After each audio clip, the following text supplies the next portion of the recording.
This recording will go over antiemetics and emetics, so medications that help prevent nausea and vomiting, and then a medication that would induce vomiting.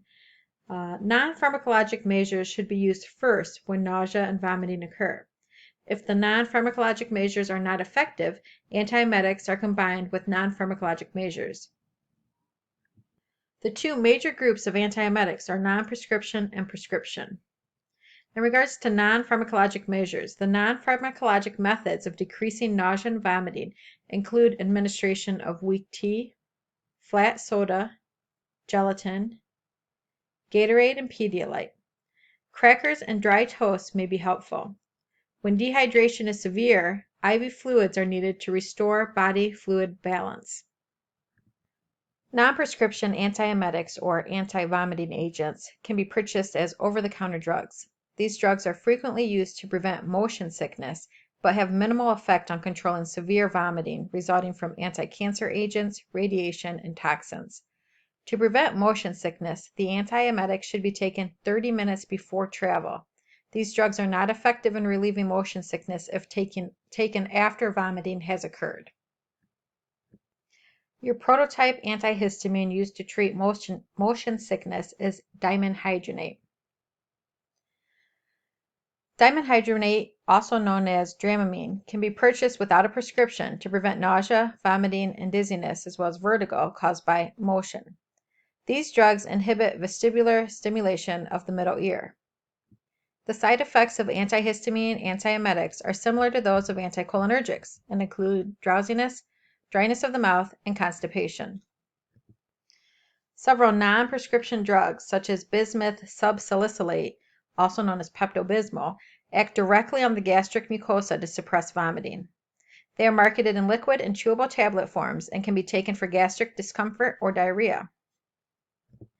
Antiemetics that were once frequently used for the treatment of nausea and vomiting during pregnancy are no longer recommended because they may cause harm to the fetus. Instead, non-pharmacologic methods are used when possible to alleviate nausea and vomiting during pregnancy. A lot of times, pregnant women are advised to eat some saltine crackers prior to getting up from bed in the morning to help to try and cope with the nausea that they can have with that morning sickness. Antiemetics may be used cautiously with pregnant women with severe nausea and vomiting. Here's a list of the different types of prescription antiemetics. We're going to go through them one by one. Antihistamines and anticholinergics act primarily on the vomiting center. They also act by decreasing stimulation of the chemoreceptor trigger zone and the vestibular pathways. Your prototype prescription antihistamine is hydroxyzine, and your prototype prescription anticholinergic is scopolamine. Side effects include drowsiness, which can be a major problem, dry mouth, blurred vision caused by pupil dilation, tachycardia with anticholinergic use, and constipation. These drugs should not be used by patients with glaucoma.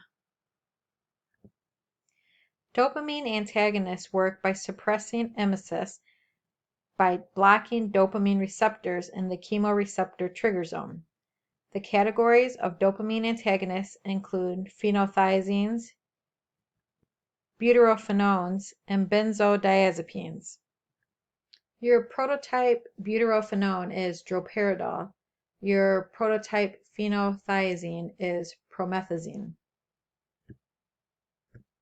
Common side effects of dopamine antagonists are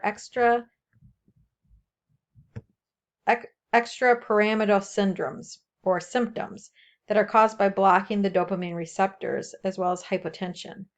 Extrapyramidal symptoms are similar to the symptoms that are seen with Parkinson's disease, so sort of those dyskinesias that you can see in the patient with Parkinson's, problems with muscle movement and control. Phenothiazine, such as promethazine, is used to treat nausea and vomiting resulting from surgery, anesthetics, chemotherapy, and radiation sickness. They work by inhibiting the chemoreceptor trigger zone. Not all phenothiazines are effective antiemetic agents. When prescribed for vomiting, the drug dosage is usually smaller than that used for psychiatric disorders. When promethazine, brand name Phenergan, is administered IV, it is a high alert medication that may cause significant harm to the patient if given incorrectly. Promethazine blocks H1 receptor sites on effector cells and impedes histamine-mediated responses.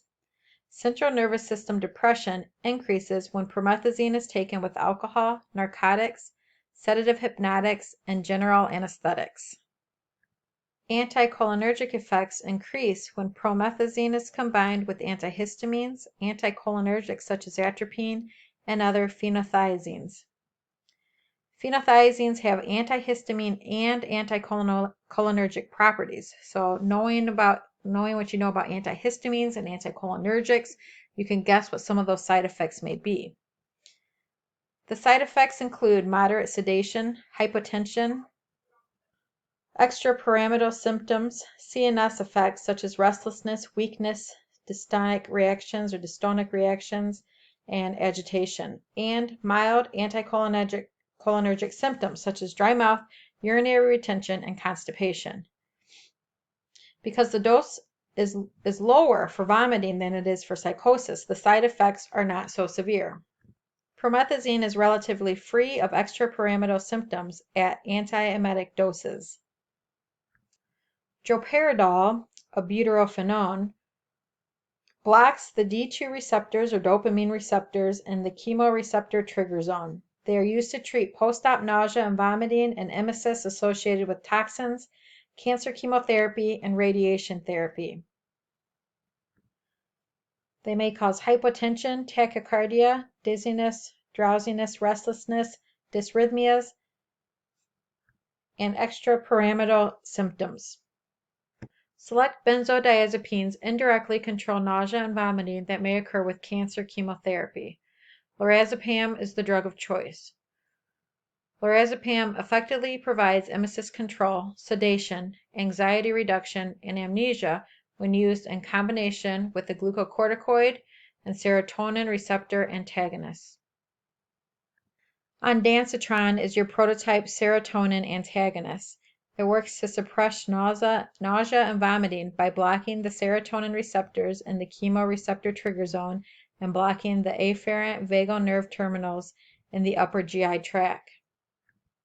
Serotonin antagonists such as ondansetron are the most effective of all antiemetics in suppressing nausea and vomiting caused by cancer chemotherapy-induced emesis or emetogenic anti-cancer drugs.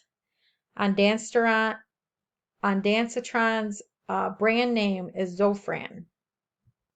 Common side effects include headache, diarrhea, dizziness, and fatigue.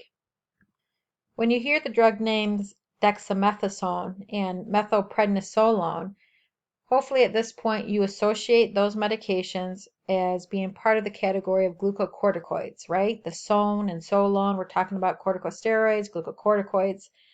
Dexamethasone and methylprednisolone are two agents that are effective in suppressing emesis associated with cancer chemotherapy. Because these glucocorticoids are administered IV and for only a short while, side effects normally associated with glucocorticoids are minimized.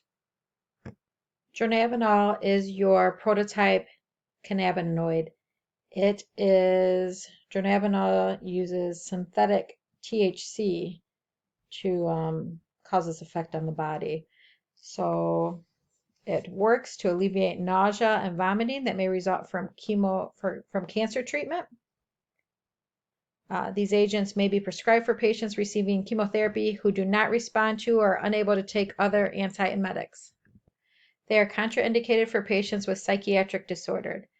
Cannabinoids can be used as an appetite stimulant for patients with AIDS or other disorders which cause decreased appetite or anorexia. When you think about dronabinol being a synthetic form of THC, some of the side effects seem to make sense. So side effects include mood changes, euphoria, drowsiness, dizziness, headaches, confusion, incoordination, memory lapse, dry mouth, orthostatic hypotension or hypertension, and tachycardia. Less common symptoms include depression, anxiety, and manic psychosis.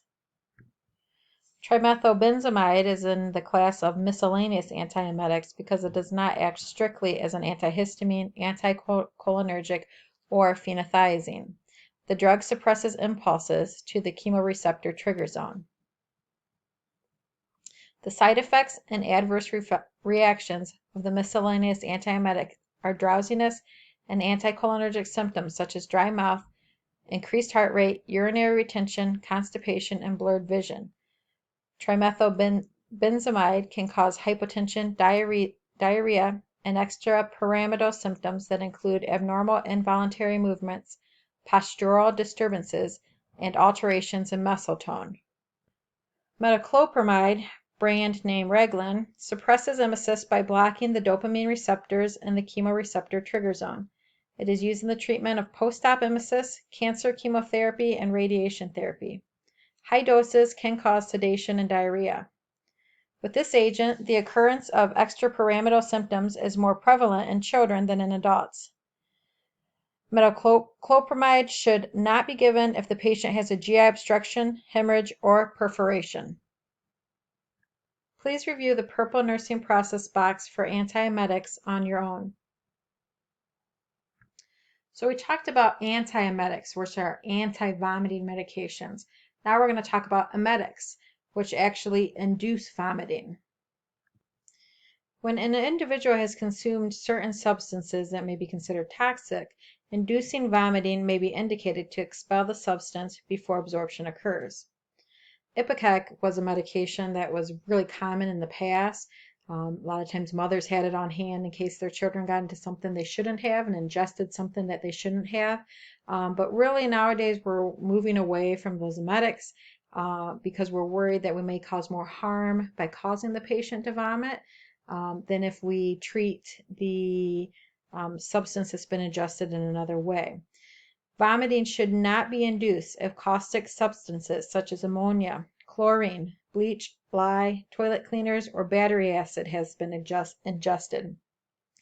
Regurgitating these substances can cause additional injury to the esophagus. To prevent aspiration, vomiting should also be avoided if petroleum distillates are ingested. These include gasoline, kerosene, paint thinners, and lighter fluid. Activated charcoal is given when emesis is contraindicated. When activated charcoal is ingested, it causes drugs and other toxins to bind to the activated charcoal, so that it can't be, so it neutralizes the damaging effect of those drugs and toxins. Activated charcoal may cause tongue discoloration, black stool, abdominal pain, diarrhea, or constipation.